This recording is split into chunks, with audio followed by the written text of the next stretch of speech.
They called me the poor one at our family dinner, smirking over wine and real estate gossip like I didn't belong at the table. They talked about my apartment like it was a punchline. What they didn't know was that I owned the building and the one we were sitting in and half of their portfolios. They laughed at my boots. But the next morning, I walked into the boardroom in a suit they'd never seen coming and introduced myself as the CEO who just audited every dollar they stole. Some people need to be humiliated to learn. Others just need to see the signature at the bottom of the contract. Before we dive in, where are you listening from right now? What's your story? Drop it in the comments. Let me take you back to the kind of evening I used to dread one of the Hale family's monthly dinners. These weren't potlucks or casual get-togethers. They were staged, scripted.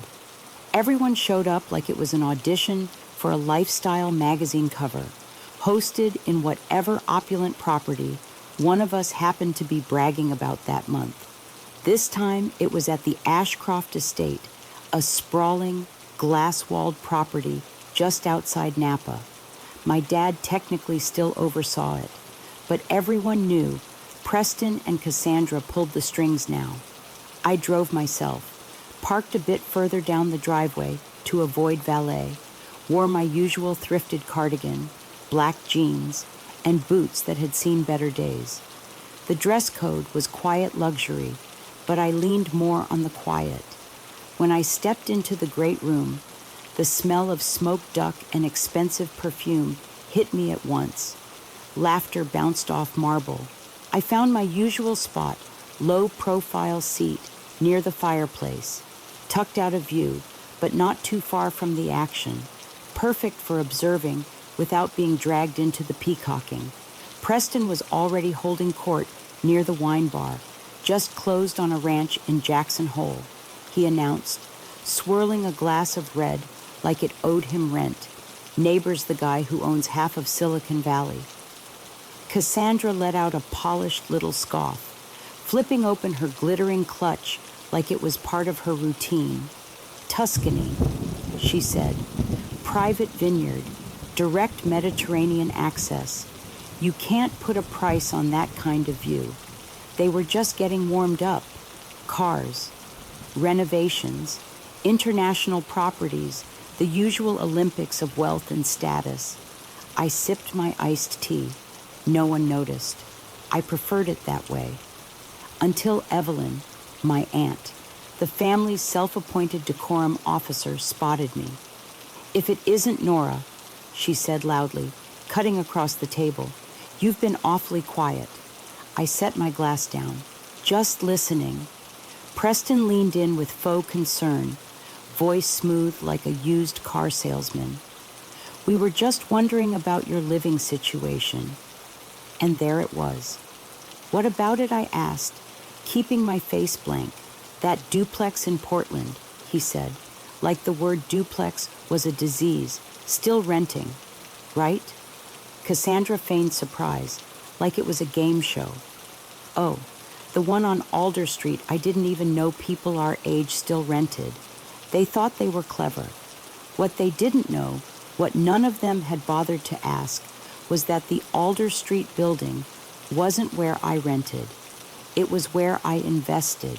My company, West Pine Holdings, had quietly acquired it last year, and West Pine Holdings.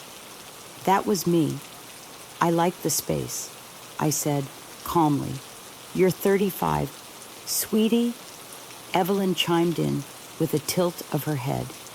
"It's time to grow up. Buy something real. Buy something real." I almost laughed.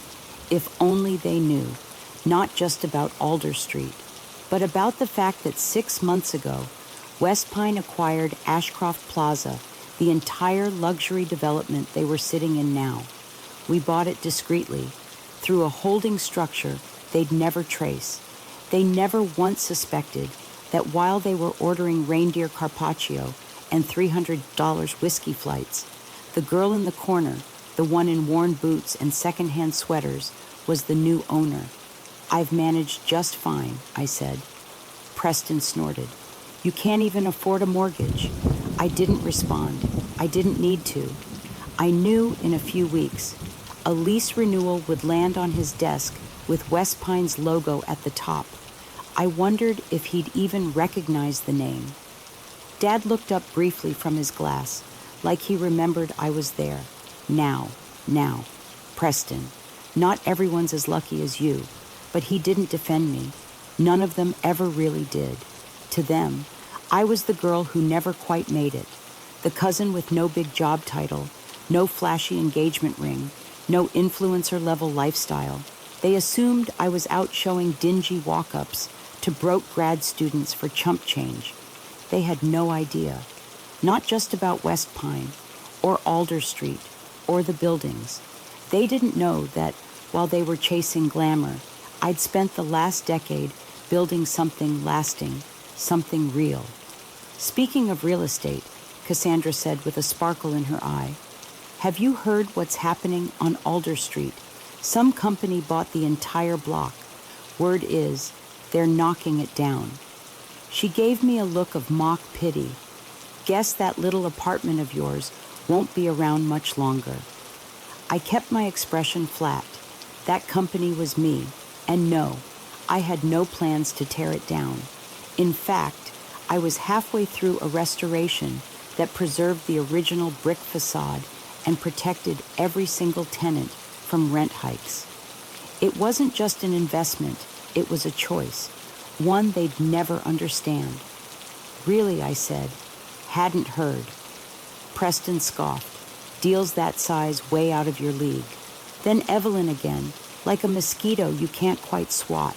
If you get booted. Dear, you can always move into the guest house. We'll help you find something more respectable, maybe even someone more respectable.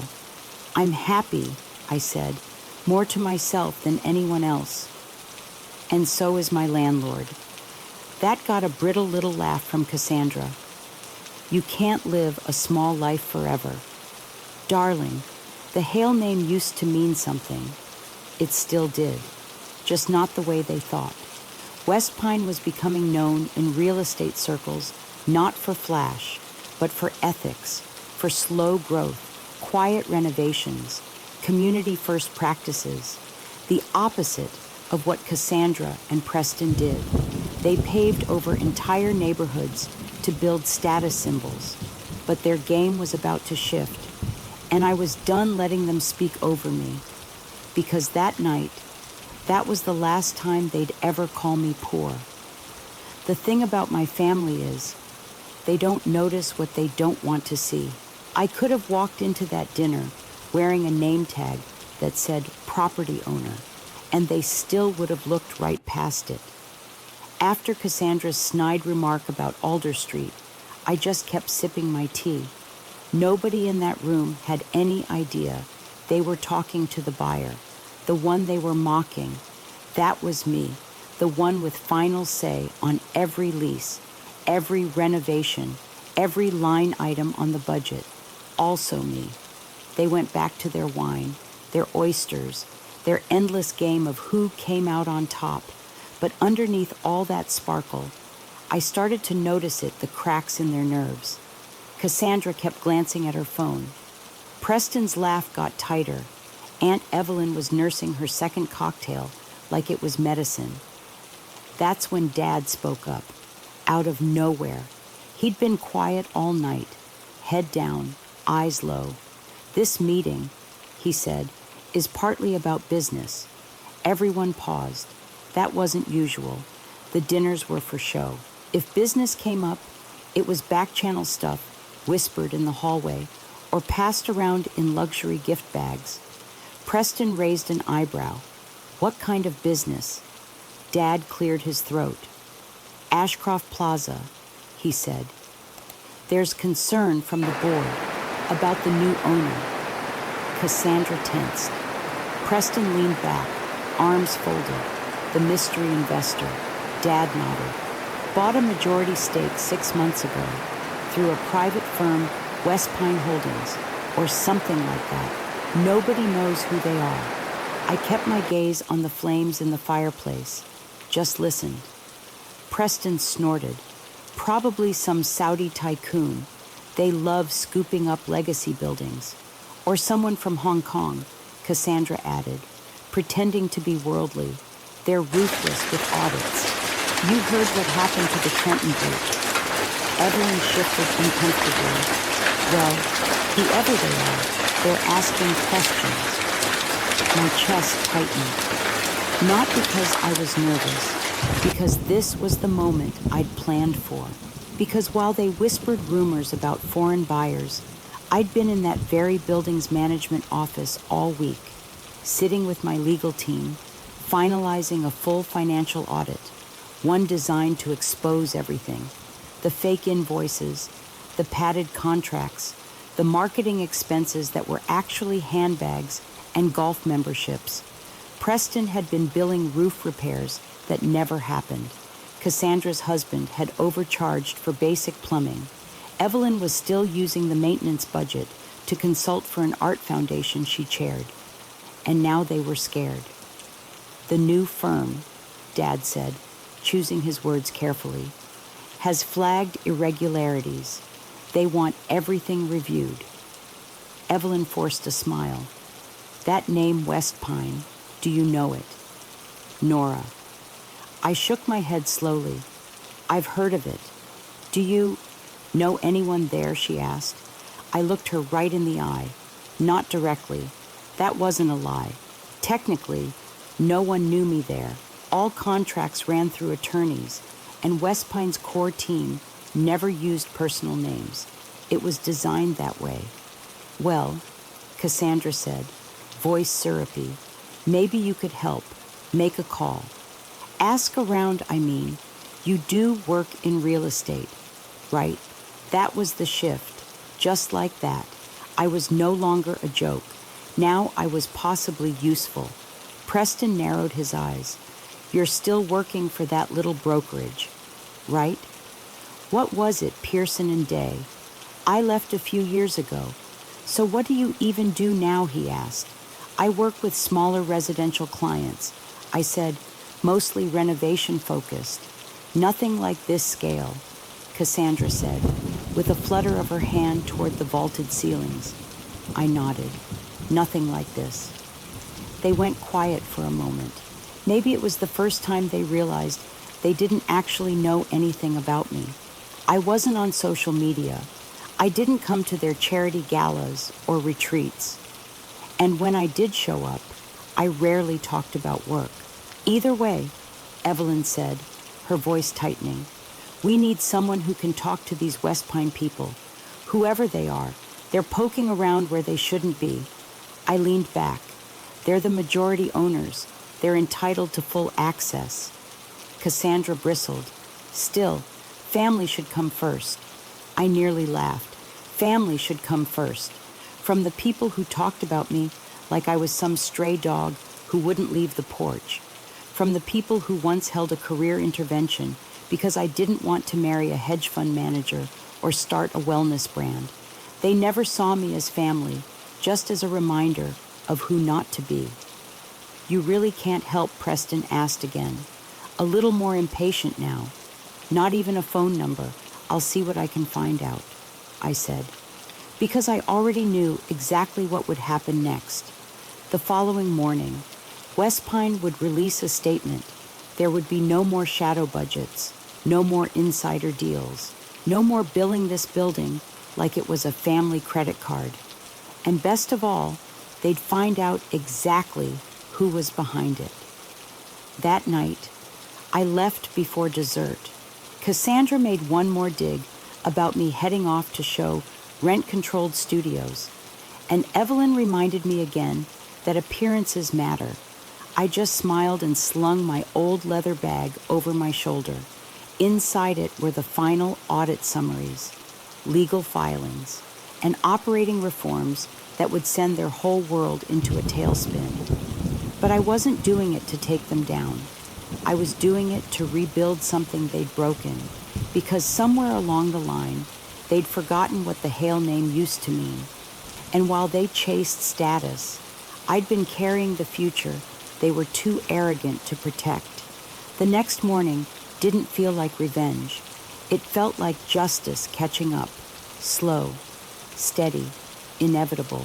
I got to the office early, not the brokerage they thought I worked at, but the top floor of a glass building downtown, where West Pine Holdings quietly operated out of a private suite with a 270-degree view of Portland. Ela, my assistant, walked in with her usual precision, setting a cappuccino next to my laptop. "They're here," she said. "The Ashcroft Plaza board, including your family. They got here early, probably trying to charm the independents. I didn't ask if they looked nervous. I already knew." She paused at the door. Audit packets are printed. Final versions. The forensic team uncovered even more than expected. "Are you sure you want to go through with this?" I turned from the window. "I'm sure. Once they know, there's no taking it back. They need to learn," I said quietly, smoothing down the sleeve of my suit. Legacy isn't a license to exploit people. I caught my reflection in the glass, the navy blazer, the structured lines, the quiet strength I used to think I had to hide. It was the kind of outfit Aunt Evelyn used to say I'd wear someday to impress a future husband. But today, I wasn't here to impress anyone. I was here to dismantle their house of cards at 10 Huzuras a.m. sharp. I walked into the Ashcroft boardroom. They were already seated: my father, Cassandra, Preston, Evelyn, along with the rest of the advisory board. My presence stopped the room cold. Preston stood up fast, like I'd wandered in by accident. "This is a private meeting." I walked calmly to the head of the table and set my briefcase down. "I know," I said. "I called it." He blinked. "What I'm Nora Hale," I said, voice even, founder and CEO of West Pine Holdings, the majority stakeholder of Ashcroft Plaza. Silence spread like spilled ink. Evelyn went pale. Cassandra's mouth dropped open, but no sound came out. Dad just stared, pen frozen in his hand. "Nora," he said softly, like it was a question, like he didn't recognize me. I nodded. "Good morning." I opened the briefcase and began sliding packets across the table, one by one. Clean covers, bold titles, audit reports, property summaries, itemized ledgers. "Let's start with your financials," I said. Preston laughed, a shaky, unconvincing sound. "You're joking. This is a joke." "Right." I looked at him. "Do I look like I'm joking?" You're just..." He trailed off.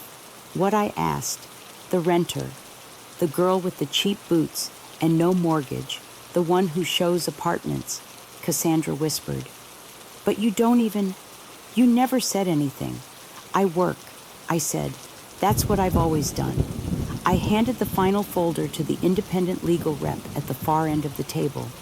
"These documents include detailed findings from a full forensic audit," I said, "covering the past 6 years of Ashcroft Plaza's operations." I turned a page. "Preston, would you care to explain the $2 million charged to roof repairs last quarter because our inspectors didn't find a single invoice that matched the listed vendor?" His face flushed deep red, his jaw clenched, but he didn't say a word. I flipped another report. "Cassandra, your husband's firm has been charging triple the market rate for basic services: plumbing, electrical, even landscaping, all processed through sweetheart contracts your board never voted on." Cassandra shook her head in disbelief. "You'd air out your own family's dirty laundry like this." "No," I said evenly. "You aired it out. I'm just making sure it gets cleaned." Evelyn finally found her voice. "This is outrageous. You ambushed us." I looked her straight in the eye. "I warned you for years. You just didn't listen." Dad leaned forward. "Nora, Sweetheart, no. I cut in, calm but firm. Don't do that. Don't soften this. You stood by while they turned our great-grandfather's name into a punchline, while they treated the building like a personal slush fund. And you said nothing. I didn't know. You didn't ask. He fell silent. Cassandra's voice cracked. But why pretend to be struggling? Why hide all of this? I didn't pretend. I said, I lived modestly. I invested quietly. I worked hard. You assumed wealth had to be loud. Preston rubbed his temples. The Alder Street apartment. You actually live there. I own it, I said. And the rest of the block. And no, I'm not demolishing it. I'm restoring it. Because some of us still believe buildings should shelter people, not just portfolios. Phones buzzed around the room. A board member looked up from her screen. West Pine just released the announcement. She said, CEO unmasked Nora Hale. Net portfolio, $2.1 billion. Ranked among top ethical real estate developers in the Pacific Northwest. Cassandra dropped her phone. Evelyn looked like she might faint. This will ruin us, Cassandra whispered. No, I said. This will save you. If you let it. Preston tried to recover, puffing up like he still had control. And if we don't, if we push back, I slid another folder across the table. Then I forward everything to the IRS. I'm sure they'd be interested. He went quiet. My father was the last to speak. What do you want? I looked around the room at the marble floors, the overpriced artwork, the luxury built on lies. I want you to remember what the Hale name used to mean. I said, before the greed, before the games, I started gathering my papers. You can work with me to rebuild this right, or step aside. I reached the door, then paused. Behind me, I heard Dad's voice. Nora, I was wrong about you. I turned back, met his eyes. Yes, I said, you were. And then I walked out of the boardroom, not as the girl they underestimated, but as the woman who owned everything they thought I couldn't touch. The fallout didn't happen all at once. It rolled out in waves. Aunt Evelyn stepped down from 3 local boards within the month. Not because anyone forced her, but because after the audit findings became public, her name started to carry a different kind of weight, the kind that didn't get you into charity galas or museum luncheons anymore. Cassandra's husband's firm folded within 6 weeks. Turns out, overbilling for plumbing projects catches up to you fast when you're no longer protected by a family-run shell company. But the biggest shift wasn't what they lost. It was what they started to see. Cassandra emailed me 3 weeks after the board meeting. It was short, no excuses, just a quiet ask, where could she volunteer? I sent her a contact at a transitional housing program we'd been supporting near downtown. She showed up, not in heels or a matching linen set, just jeans and a plain t-shirt. She started coming every week, said helping tenants apply for stable leases felt more meaningful than hosting art showings ever did. And my dad, he didn't say much at first, but a few days after everything went public, he knocked on my office door. I'd like to learn, he said. Not to step in, not as your father, just as a student, if you'll have me. So I handed him one of our internal training binders, the same one I used to build out our junior analyst program. We started slow, 1 hour every Friday, market reports, cap rates, zoning law. He took notes, real ones, no lectures, no ego, just learning. 6 months later. The Alder Street building was in the best shape it had seen in decades. We finished the garden courtyard overhaul in October kept the original wood benches, added soft lighting, even saved a mural painted by a retired school teacher who'd lived there since 1979. I kept the apartment upstairs. People always asked why. Why not upgrade? Why not move into a penthouse now that everyone knew who I was? Because that little apartment, it grounded me. It reminded me of the nights I spent at the kitchen table, poring over spreadsheets, wondering if the risk I was taking would ever mean anything. It reminded me who I was before anyone else cared. In December, I hosted our first holiday party in the Alder courtyard. I invited the whole building tenants, their kids, our maintenance staff, even a few local artists whose work lined the newly refinished hallways. And this time, I invited my family too. They came, not in suits or silk scarves, just as people. Mom arrived first, no makeup, jeans. She stood in my kitchen for a long time, holding the party flyer I'd mailed. "It's not really my scene," she admitted. I smiled. That's kind of the point. She picked up a photo on the sideboard, me at 23 grinning at my real estate license ceremony. "I never asked," she said. "Why this path? Because I wanted to build something real." I told her, "Not just buy it and flaunt it." She nodded slowly. "And now you control more than all of us combined."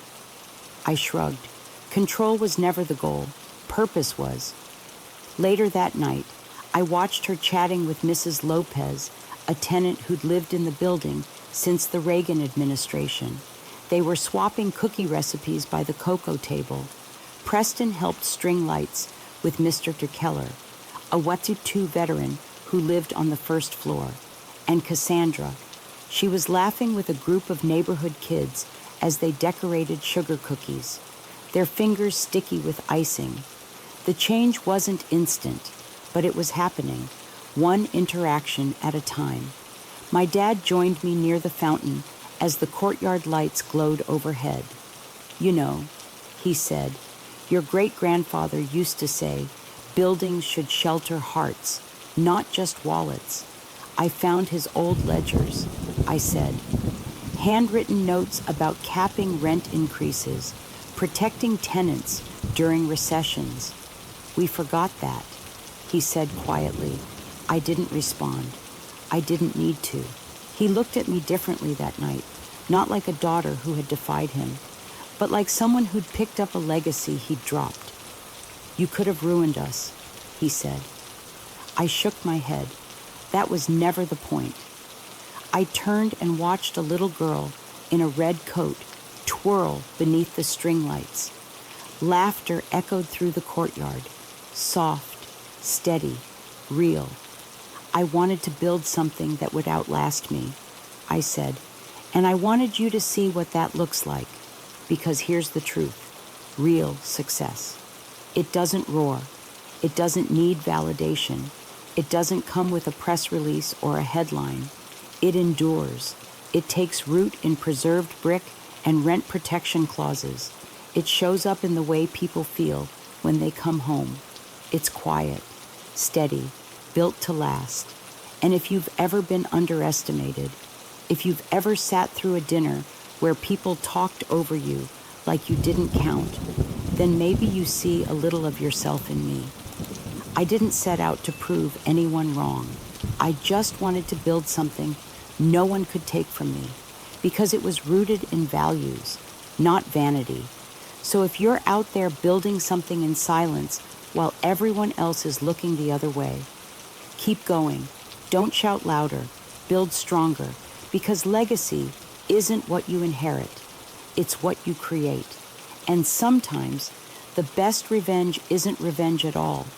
It's becoming exactly who they said you'd never be.